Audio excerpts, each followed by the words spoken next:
میرا نام واصف باصفا، میرا پیر سید مرتضی، میرا ورد احمد مجتبیٰ، میں سدا بہار کی بات ہوں۔ بسم اللہ الرحمن الرحیم۔ السلام علیکم میرے عزیزو، تقریباً تمام پروگراموں میں نے کہیں نہ کہیں حضرت واصف علی واصف سرکار کا ذکر ضرور کیا ہے۔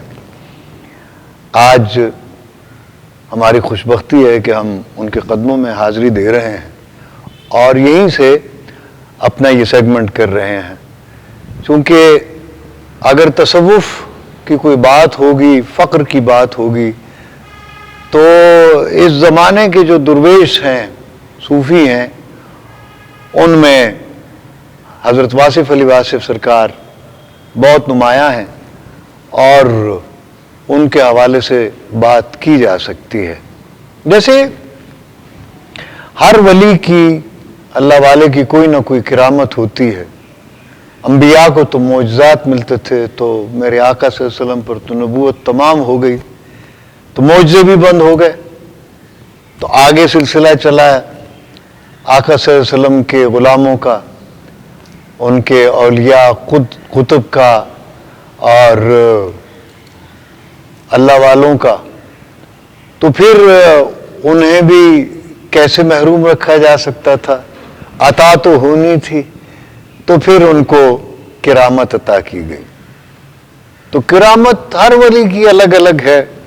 میں سمجھتا ہوں کہ حضرت واصف علی واصف سرکار کی کرامت ان کی گفتگو، ان کا قول ہے، ان کا گفت ہے، تو وہ پھر انہیں بات کہنے کا سلیقہ اور خوبصورت انداز میں بات کرنے کی جو کرامت پھر عطا ہوئی، وہ ہم سب کے سامنے ہے۔ ایسے فرماتے ہیں، زمین کے سفر میں واحد آسمانی چیز محبت ہے۔ یعنی جو کچھ بھی زمین کا سفر ہے، وہ ہم سفر ہی کر رہے ہیں نا، وہ انگریزی کا ہو چاہے اردو کا ہو۔ انگریزی میں سفرنگ ہے، اردو میں سفر کرنا ہے، تو سفر ہی ہے۔ تو اس سفر میں جو آسمانی چیز بندہ لے کے چلتا ہے یا اس کو ملی ہے، وہ محبت۔ تو یہ تو میں نے پہلے بھی گزارش کی تھی، عرض کیا تھا۔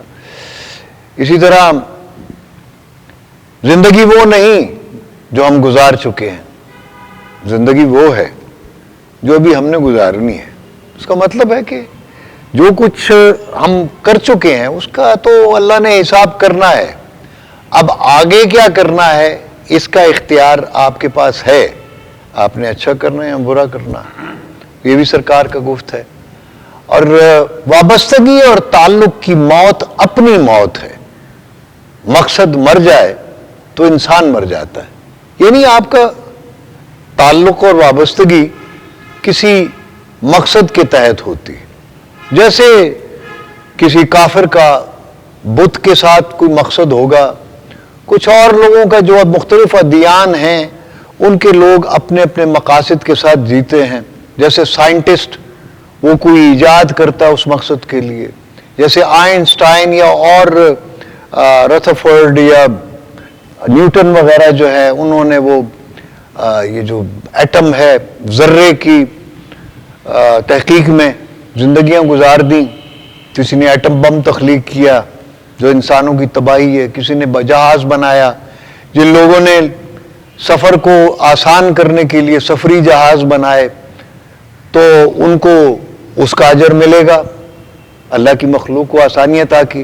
جس نے وہ جہاز بنائے جس نے ہیروشیما اور ناگاساکی پر ایٹم بم گرائے، تو ان لوگوں کو جنہوں نے ایٹم بم گرائے یا بنائے، تو ان کو ان کا حساب اس حساب سے ہوگا۔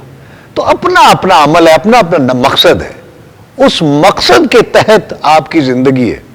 تو میں سمجھتا ہوں کہ ہم مسلمان ہیں الحمدللہ، تو ہمارا مقصد کیا ہے؟ ہمارا مقصد اور یہ تمام اللہ کے جو بندے ہیں پیارے، ان کے مقصد بھی کیا تھا اور ہے، وہ ہے اللہ کی رضا، اللہ کی خوشنودی حاصل کرنا اور حضور آقا صلی اللہ علیہ وسلم کی محبت ہے۔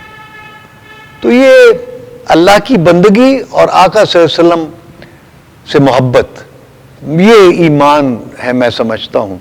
اور پھر اس کے بعد جو چیز اللہ سے وابستہ ہے اور جو میرے آقا صلی اللہ علیہ وسلم سے، انبیاء سے جو چیز وابستہ ہے، جب آپ اس سے محبت کرتے ہیں اور اللہ کی عبادت کرتے ہیں اور اللہ کی مخلوق کے ساتھ اچھا سلوک کرتے ہیں، تو پھر یہی میں سمجھتا ہوں انسانیت ہے، یہی دین ہے، یہی ایمان ہے۔ تو واصف صاحب نے اپنی پوری زندگی دیکھیں خدمت میں گزار دی۔ پہلے تو پڑھتے رہے اور آئے بھی ایک گاؤں سے یا آپ سمجھ لیں گے قصبے سے، تو وہاں سے لاہور تشریف لائے، پھر یہاں پڑھا اور پڑھنے کے بعد پھر پڑھانا شروع کیا۔ لاہور کی تاریخ میں غالباً سب سے پہلے، یا شاید پاکستان کا تو میں زیادہ نہیں جانتا، لیکن لاہور میں سب سے پہلے جو پرائیویٹ درسگاہ قائم کی، لاہور انگلش کالج کے نام سے، غالباً پرانی انارکلی میں، تو وہاں سے انہوں نے انسانی خدمت شروع کی، یا اس سے پہلے بھی کرتے رہے ہوں گے، چونکہ جو میرا ایمان ہے کہ جو پیغمبر ولی اللہ کے جو بندے پیارے ہوتے ہیں نا، وہ پیدا ہی پیارے ہوتے ہیں، بنائے نہیں جاتے۔ جیسے ہم اکثر کہتے ہیں، بلکہ ایک قول ہے، میرا تو نہیں ہے، پتہ نہیں کس کا ہے، کہ actors and fools are born, they are not made, یعنی بیوقوف اور ایکٹر پیدا ہوتے ہیں، یہ بنائے نہیں جاتے۔ تو اسی طرح اللہ کے یہ نیک بندے یہ بھی پیدا ہوتے ہیں، بنائے نہیں جاتے۔ ان کے لیے اللہ تبارک و تعالیٰ پھر اسباب بنا دیتا ہے، تو وہ پھر اس میں جہد کرتے ہیں، کوشش کرتے ہیں، پھر دن رات لگاتے ہیں، اور اللہ تبارک و تعالیٰ پھر اپنی رحمت فرماتا ہے، اور حضور صلی اللہ علیہ وسلم کے وسیلے سے پھر ان کو ایک مقام عطا ہو جاتا ہے، اور پھر خلق خدا، ہائے ہائے، وہ جو میں نے کہ یعنی جو اللہ کے ولی ہیں، وہ درویش وہ کہلاتے ہیں جن کی قبر بھی زندہ ہو۔ اب واصف صاحب رحمۃ اللہ علیہ نے یا اور اللہ کے پیاروں نے اس دنیا سے تو پردہ فرما لیا، پردہ کر گئے نا، لیکن قبریں زندہ ہیں۔ چونکہ زندہ لوگ جا رہے ہیں، تو وہ جو نیکی ہے اور خدمت ہے اور اللہ کی محبت ہے، انسانوں کی، اللہ کے بندوں کی محبت ہے، وہ نہیں مرتی۔ بندہ مر جاتا ہے، اس کا عمل نہیں مرتا۔ تو جن کا اچھا عمل ہے وہ بھی عمل زندہ رہے گا، جن کا برا ہے وہ بھی زندہ رہے گا ان کا عمل۔ اور لوگ جس طرح برے لوگوں پر آج بھی، مثلا ابو لہب پہ قرآن نے تو جو کچھ اللہ نے فرمایا اس کے بارے میں، تو باقی بھی بندے بھی ان کے بارے میں، یا جو بھی برے لوگ ہیں، تو وہ قیامت تک، چاہے وہ اس دنیا میں ہے یا نہیں ہے، جنہوں نے مثلا چنگیز خان یا ہلاکو خان، انہوں نے قتل عام کیا انسانوں کو، جن لوگوں نے بے گناہ انسانوں کو، اللہ کی مخلوق کو پامال کیا، ان پہ بھی لوگ ان کی بھی برائی کرتے رہتے ہیں۔ اب میں تو خیر اس قابل نہیں ہوں کسی کے بارے میں کیا کہوں، میں خود ہی میں ویکھا اپڑے ولے کچھ نہیں میرے پلے، جے ویکھا تیری رحمت ولے بلے بلے بلے۔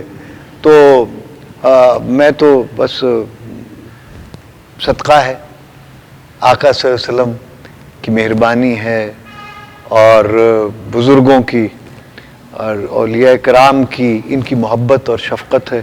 میرے مرشد پاک پیر خاکی شاہ صاحب، وہ بھی چونکہ قادریہ سلسلے کے بہت بڑے بزرگ گزرے ہیں رحمۃ اللہ علیہ، تو ان سے میں بیعت ہوا، بہت پرانا واقعہ ہے، وہ بھی قادری سلسلے کے. تو پھر اسی طرح واصف صاحب سے بھی ایک ملاقات ہوئی جو کاشف بھائی نے, صاحبزادہ کاشف صاحب نے پھر ایک دن مجھے بتایا کہ میری ملاقات کہاں ہوئی تھی.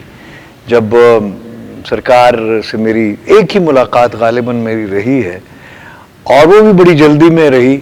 تو وہ کہتے ہیں نگاہ مرد مومن سے بدل جاتی ہیں تقدیریں. تو بس انہوں نے نگاہ کی میرے مرشد پاک نے, حقی شاہ سرکار نے, تو وہ جو ہے وہ کچھ سے کچھ بات ہو گئی.